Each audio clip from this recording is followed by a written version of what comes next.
குற்றால அருவிகளில் சுற்றுலா பயணிகள் குளிக்க விதிக்கப்பட்டிருந்த தடை நீக்கப்பட்டுள்ளது. மேற்கு தொடர்ச்சி மலையில் தொடர்ந்து பெய்த மழை காரணமாக பாதுகாப்பு கருதி மெயின் மற்றும் ஐந்தருவிகளில் குளிக்க தடை விதிக்கப்பட்டிருந்தது. இந்த நிலையில் நீர்வரத்து சற்று குறைந்துள்ளதால் சுற்றுலா பயணிகள் குளிக்க அனுமதி வழங்கப்பட்டுள்ளது. இதனைத் தொடர்ந்து குற்றாலம் வந்துள்ள சுற்றுலா பயணிகள் உற்சாகமாக குளித்து செல்கின்றனர்.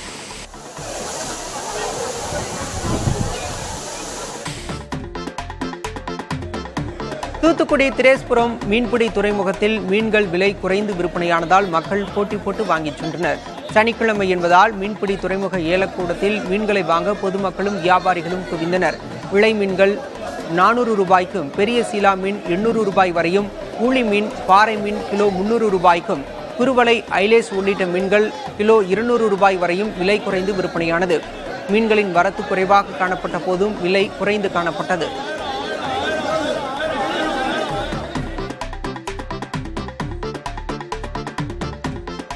தமிழக மீனவர்களின் கோரிக்கைகள் மற்றும் பிரச்சினைகளை சரிசெய்ய விரைவில் நடவடிக்கை எடுக்கப்படும் என்று மத்திய மீன்வளத்துறை அமைச்சர் ராஜீவ் ரஞ்சன் தெரிவித்தார். மதுரையில் மீன்வள மேம்பாடு தொடர்பான கருத்தரங்கில் பங்கேற்ற அவர் ராமேஸ்வரம் ராமநாத சுவாமி கோயிலுக்கு சென்று வழிபட்டார். இதனைத் தொடர்ந்து அனைத்து விசைப்படகு மீனவ சங்க தலைவர்கள், பிரதிநிதிகள் ஆகியோர் மத்திய அமைச்சரை சந்தித்தனர். அப்போது இலங்கை சிறையில் உள்ள தமிழக மீனவர்களை விடுவிக்க கோரி அவரிடம் மனு அளித்தனர்.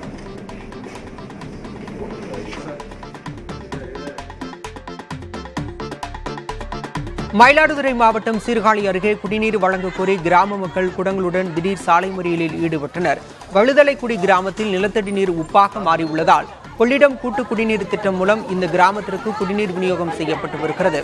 கடந்த ஒரு வாரமாக குடிநீர் வழங்காததால் ஆத்திரமடைந்த மக்கள் சாலை மறியல் போராட்டத்தில் ஈடுபட்டனர். வட்டார வளர்ச்சி அலுவலர் வந்து குடிநீர் வழங்கப்படும் என உறுதியளித்ததன் பேரில் மக்கள் கலைந்து சென்றனர். திருப்பத்தூருக்கு அருகே குடிநீர் இல்லாமல் அவதியடைந்த பொதுமக்கள் திடீர் மறியலில் ஈடுபட்டதால் போக்குவரத்து கடுமையாக பாதிக்கப்பட்டது. புலிக்குட்டை கிராமத்தில் கடந்த 4 மாதங்களாக ஊராட்சி நிர்வாகம் சார்பில் சரிவர குடிநீர் வழங்கப்படவில்லை என்று கூறப்படுகிறது. இதுகுறித்து புகார் அளித்தும் பலன் இல்லாததால் வெகுண்டெழுந்த பொதுமக்கள் திருப்பத்தூர் சேலம் பிரதான சாலையில் திடீர் மறியலில் ஈடுபட்டனர். இதனால் வாகனங்கள் அணிவகுத்து நின்றதால் போக்குவரத்து கடுமையாக பாதிக்கப்பட்டது.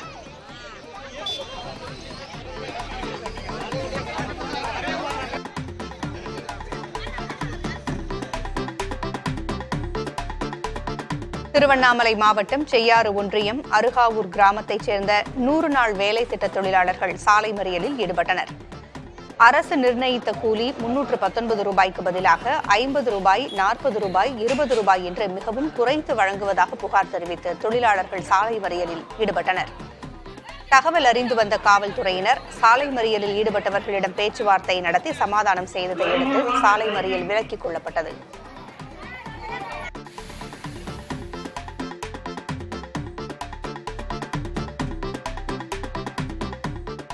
சேலம் மாவட்டம் தாரமங்கலம் நகராட்சியில் மகளிர் சுகாதார வளாகத்தில் குடிநீர் குழாய் இணைப்புடன் கழிவுநீர் கலந்ததால் தொற்றுநோய் பரவும் அபாயம் ஏற்பட்டுள்ளது. 6வது வார்டு பகுதியில் சூழ்ந்துள்ள இந்த கழிவுநீரை விரைந்து அகற்றி சுத்தம் செய்ய வேண்டும் என அப்பகுதி மக்கள் கோரிக்கை வைத்துள்ளனர். இதுகுறித்து விளக்கமளித்த நகராட்சி பொறியாளர் உடனடியாக குழாய்கள் சரி செய்யப்பட்டு நடவடிக்கை எடுக்கப்படும் என்று தெரிவித்தார்.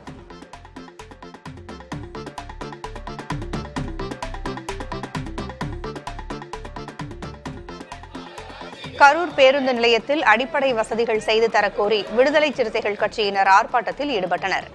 பேருந்து நிலையத்தில் நிழற்குடை, பொதுமக்கள் அமர்வதற்கு இருக்கைகள், புறக்காவல் நிலையம் இல்லாததால் பொதுமக்கள் பெரிதும் சிரமத்திற்கு ஆளாகி வருவதாகவும், மாநகராட்சி நிர்வாகம் எந்தவொரு அடிப்படை வசதியையும் செய்து தரவில்லை என்றும் புகார் தெரிவித்து போராட்டம் நடைபெற்றது.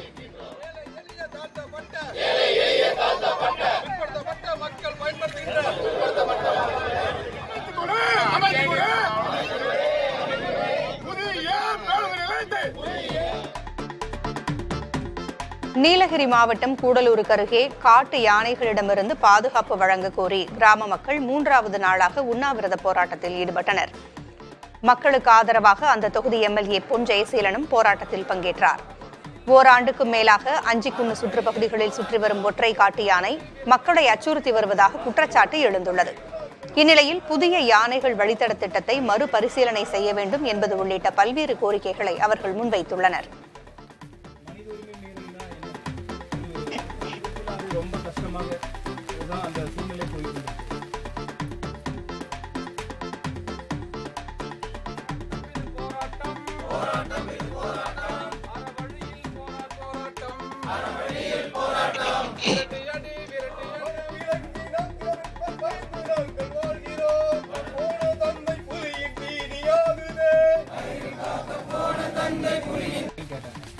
மனித உரிமை மீறல்னா என்னது?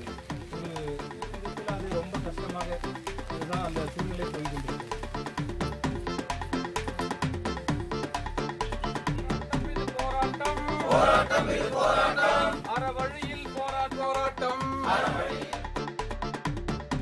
மதுரை திருச்சி 4 வழிச்சாலைக்கு அருகே பல ஆண்டுகளாக பேருந்து நிழற்குடை இல்லாததால் பள்ளி மாணவர்களும் பொதுமக்களும் அவதியடைந்தனர். பலமுறை மனு அளித்தும் நடவடிக்கை எடுக்கப்படவில்லை என்று அம்பலக்காரன்பட்டி கிராம மக்கள் குற்றஞ்சாட்டியுள்ளனர். இந்நிலையில் ஆய்வு செய்து நடவடிக்கை எடுக்கப்படும் என ஊராட்சி ஒன்றிய அதிகாரிகள் தெரிவித்துள்ளனர்.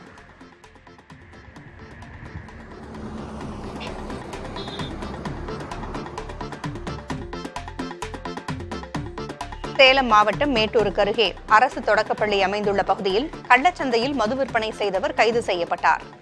அவரிடமிருந்து 32 மது பாட்டில்கள் பறிமுதல் செய்யப்பட்டன. தொட்டில்பட்டிக்கு அருகே கள்ளச்சந்தையில் மது விற்பதாக தகவல் கிடைத்த நிலையில் காவல்துறையினர் அங்கு விரைந்தனர்.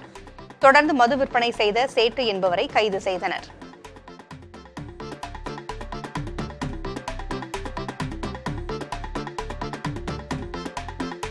திண்டுக்கல் மாவட்டம் தாடிக்கொம்பிற்கு அருகே சவுந்தரராஜ பெருமாள் கோயிலில் ஆடி திருவிழாவின் தொடக்க நிகழ்வாக கொடியேற்றம் நடைபெற்றது. முன்னதாக சவுந்தரராஜ பெருமாள் ஸ்ரீதேவி பூதேவிக்கு 66 வகையான சிறப்பு அபிஷேகம் நடைபெற்றது. தொடர்ந்து கருடாழ்வார் உருவம் பொறிக்கப்பட்ட கொடிக்கம்பத்தில் ஏற்றப்பட்டது.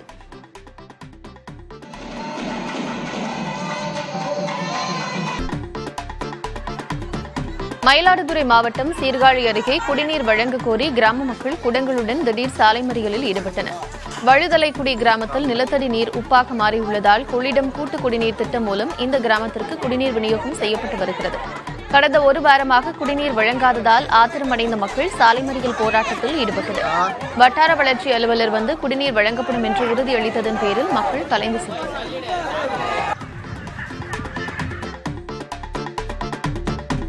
நாமக்கல் உழவர் சந்தையில் கலை நிகழ்ச்சிகள் மூலம் வேளாண்மை தொழில்நுட்பங்கள் குறித்து விழிப்புணர்வு பிரச்சாரம் மேற்கொள்ளப்பட்டது. தமிழக வேளாண்மை உழவர் நலத்துறை சார்பில் கலாஜாதா என்ற கிராமிய கலைக்குழுவினர் நாமக்கல் உழவர் சந்தையில் விழிப்புணர்வு கலை நிகழ்ச்சிகளை நடத்தினர். அப்போது உழவன் செயலி, நவீன வேளாண் தொழில்நுட்பங்கள், அரசின் மானியங்கள் குறித்து விவசாயிகளுக்கும் பொதுமக்களுக்கும் எடுத்துரைத்தனர்.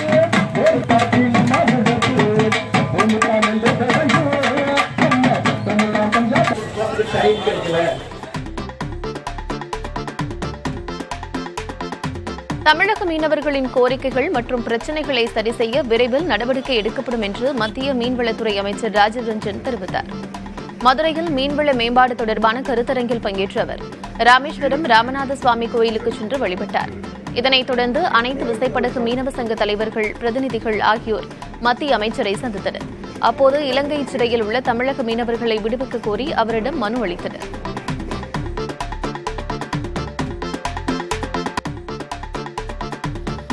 திருப்பத்தூர் மாவட்டம் ஆம்பூரில் தேநீர் கடை குடோனில் தீ விபத்து ஏற்பட்டது. மணி என்பவருக்கு சொந்தமான கட்டடத்தில் நிகழ்ந்த விபத்தில் 1 லட்சம் ரூபாய் மதிப்பிலான பொருட்கள் தீயில் எரிந்து சேதமடைந்தன. நிகழ்விடத்திற்கு விரைந்த தீயணைப்புத் துறையினர் விரைந்து செயல்பட்டு தீயை அணைத்தனர். மின் கசிவு காரணமாக தீ விபத்து ஏற்பட்டதாக கூறப்படுகிறது.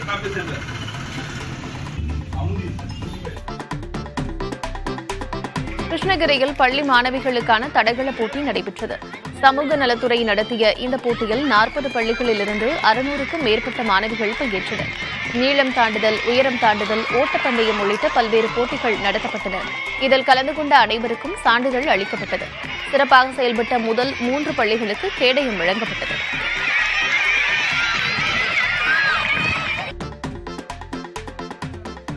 நாகை மாவட்டம் கீழ்வேளூர் ரயில் நிலையத்தில் அனைத்து விரைவு ரயில்களும் நின்று செல்ல வலியுறுத்தி எம்எல்ஏ நாகை மாலி தலைமையில் 50க்கும் மேற்பட்ட மார்க்சிஸ்ட் கம்யூனிஸ்ட் கட்சியினர் போராட்டத்தில் ஈடுபட்டனர். சென்னை, பெங்களூர் உள்ளிட்ட பெருநகரங்களுக்கு செல்ல 20 கிலோமீட்டர் தொலைவில் உள்ள நாகப்பட்டினம், திருவாரூர் ரயில் நிலையம் செல்ல வேண்டியுள்ளதாக அவர்கள் தெரிவித்துள்ளனர். மேலும் அப்பகுதியில் ரயில்வே கேட் அமைத்து தர கோரிக்கை வைத்துள்ளனர்.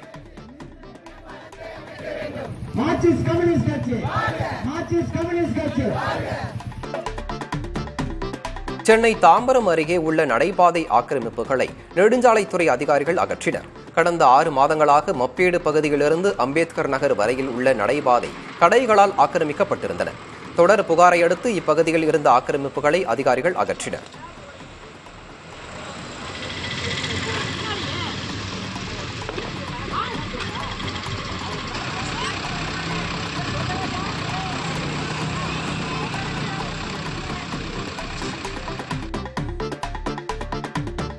வரும் 27ஆம் தேதி புதுக்கோட்டையில் 7வது புத்தக திருவிழா நடைபெற உள்ள நிலையில் விழிப்புணர்வு ஏற்படுத்தும் வகையில் நடமாடும் நூலக பேருந்தை மாவட்ட ஆட்சியர் மிர்சி ரம்யா கொடியசைத்து தொடங்கி வைத்தார்.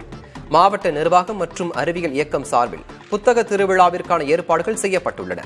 இந்நிலையில் திருவரங்குளம், கந்தர்வக்கோட்டை உள்ளிட்ட அனைத்து ஊராட்சி ஒன்றியங்களிலும் நடமாடும் நூலக பேருந்து சென்று வர ஏற்பாடு செய்யப்பட்டது.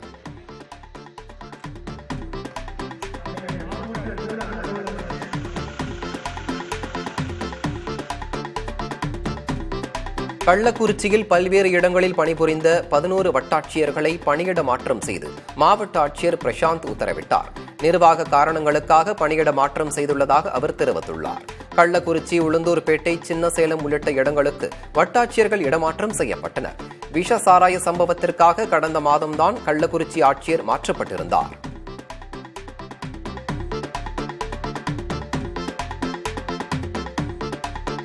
இரண்டாம் கட்ட சீசனுக்காக நீலகிரி மாவட்டம் குன்னூர் சிம்ஸ் பூங்காவில் 2 லட்சம் மலர் நாற்றுகள் நடவு செய்யும் பணி தொடங்கியது. இந்த பணியை தோட்டக்கலைத்துறை இணை இயக்குநர் ஷிபிலா மேரி தொடங்கி வைத்தார்.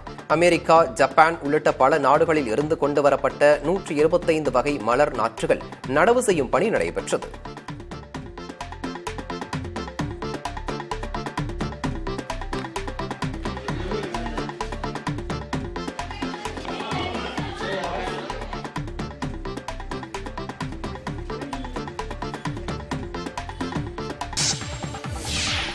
மதுரையில் கண்ணாடி இழை கேபிள் சேதமடைந்ததால் மதுரை உட்பட தென் மாவட்டங்கள் முழுவதும் BSNL தொலைத்தொடர்பு சேவை பாதிக்கப்பட்டது. முல்லைப் பெரியாறு குடிநீர் இணைப்புக்காக மதுரையில் மாநகராட்சி சார்பாக பள்ளம் தோண்டப்பட்ட போது BSNL அதிவிரைவு சேவை கண்ணாடி இழை கேபிள்கள் சேதமடைந்தன. செல்போன் லைன்கள் மட்டும் நெட்வொர்க் கிடைக்கக்கூடிய நிலையில் டேட்டா மற்றும் பிக்சட் லைன்கள் சேவை இயங்கவில்லை. மதுரை மட்டுமின்றி தேனி, திண்டுக்கல், சிவகங்கை, விருதுநகர், திருநெல்வேலி, தூத்துக்குடி உள்ளிட்ட மாவட்டங்களுக்கு செல்லக்கூடிய BSNL இணைப்புகளும் பாதிக்கப்பட்டன. இதனால் BSNL சேவையை பயன்படுத்தி வரும் மத்திய அரசின் அனைத்து அலுவலகங்கள், மத்திய அரசு அதிகாரிகள் பயன்படுத்தும் CUG தொடர்பு எண்கள் என்று லட்சக்கணக்கான சந்தாதாரர்கள் பாதிப்படைந்துள்ளனர். இதுகுறித்து BSNL தென்மண்டல பொது மேலாளர் மோகன்தாஸிடம் கேட்டபோது சேவை சீராக விரைந்து நடவடிக்கை மேற்கொள்ளப்படும் என்று தெரிவித்தார். தேனியில் அரசு பள்ளி மாணவ மாணவிகளுக்கு கல்வி உதவித்தொகை வழங்கி கவிஞர் வைரமுத்து தனது பிறந்தநாளை கொண்டாடினார். தனது 72வது பிறந்தநாளை கவிஞர் வைரமுத்து பெரியகுளத்தில் உள்ள கெங்குவார்பட்டி பண்ணை வீட்டில் குடும்பத்தினருடன் கேக் வெட்டி கொண்டாடினார். இதனைத் தொடர்ந்து 12ஆம் வகுப்பு பொதுத் தேர்வில் அதிக மதிப்பெண் எடுத்த அரசு பள்ளி மாணவ மாணவிகளுக்கு கல்வி உதவித்தொகை வழங்கினார். மேலும் பெரியகுளம் நூலக வளர்ச்சிக்காக 1 லட்சம் ரூபாய் நிதியுதவியையும் அவர் வழங்கினார். பிறந்தநாளை கொண்டாடிய வைரமுத்துவிற்கு அமைச்சர் ஐ. பெரியசாமி, எழுத்தாளர்கள், பேச்சாளர்கள், அவரது ரசிகர்கள் உள்ளிட்டோர் சால்வை அணிவித்து வாழ்த்து கூறினர். கோவை விமான நிலையத்தில் இருந்து வரும் 16ஆம் தேதி முதல் மீண்டும் உள்நாட்டு சரக்கு விமான போக்குவரத்து சேவை தொடங்கும் என்று அறிவிக்கப்பட்டுள்ளது.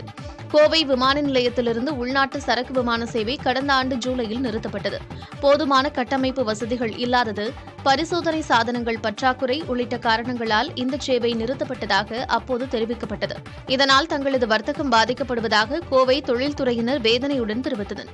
மீண்டும் உள்நாட்டு சரக்கு விமான சேவையை தொடங்க வேண்டும் என்று வலியுறுத்தினர். இதனையடுத்து இதற்கான ஏற்பாடுகள் மேற்கொள்ளப்பட்டு வந்த நிலையில் வரும் 16ஆம் தேதி முதல் கோவை விமான நிலையத்திலிருந்து உள்நாட்டு சரக்கு விமான போக்குவரத்து சேவை தொடங்கப்படவுள்ளது. இது தொடர்பாக பேசிய விமான நிலைய அதிகாரிகள், வரும் நாட்களில் முறையான அனுமதி பெற்று கோவை விமான நிலையத்திலிருந்து பிற நகரங்களுக்கு 100% சான்று பெற்று சரக்குகளை அனுப்ப முடியும் என்று தெரிவித்தனர். நாமக்கல் மாவட்டம் நாமகிரிப்பேட்டை அருகே வைரஸ் காய்ச்சலால் பாதிக்கப்பட்ட கட்டட தொழிலாளி உயிரிழந்தார். வெள்ளக்கல்பட்டி இந்திரா நகர் பகுதியைச் சேர்ந்த கந்தசாமி என்பவருக்கு காய்ச்சல் ஏற்பட்டதால் சேலம் அரசு மருத்துவமனைக்கு சென்றார். அங்கு மருத்துவ பரிசோதனை நடைபெற்ற நிலையில் ஸ்கிரப் டைபஸ் எனும் காய்ச்சலால் கந்தசாமி பாதிக்கப்பட்டது தெரியவந்தது.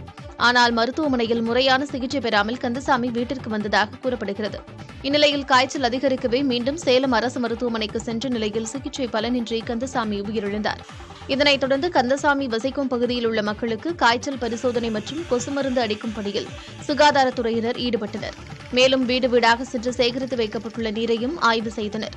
இதுகுறித்து முகாமில் இருந்த மருத்துவர் கூறுகையில், ஸ்டப் டைபஸ் என்ற வகை காய்ச்சலானது மழைக்காலங்களில் பரவுவதாகவும் முறையான சிகிச்சை மேற்கொண்டால் உயிரிழப்பை தடுக்கலாம் என்றும் தெரிவித்தனர். மூக்குத்தி அம்மன் திரைப்படம் 2ஆம் பாகத்தை முன்னணி பட தயாரிப்பு நிறுவனமான வேல்ஸ் பிலிம் இன்டர்நேஷனல் தயாரிக்க உள்ளதாக அதிகாரப்பூர்வ அறிவிப்பு வெளியாகியுள்ளது. லேடி சூப்பர் ஸ்டார் நயன்தாரா இந்த படத்தில் கதாநாயகியாக நடிக்க உள்ளார். நயன்தாராவுடன் திரையுலக முன்னணி நட்சத்திர நடிகர்கள் பலர் இணைந்து நடிக்க உள்ளனர். நடிகை நயன்தாரா விக்னேஷ் சிவன் தம்பதியின் பட தயாரிப்பு நிறுவனமான ரவுடி பிக்சர்ஸ் இணைந்து இந்த படத்தை தயாரிக்க உள்ளது. இத்திரைப்படத்தை 2025 வெளியிட படக்குழு திட்டமிட்டுள்ளது.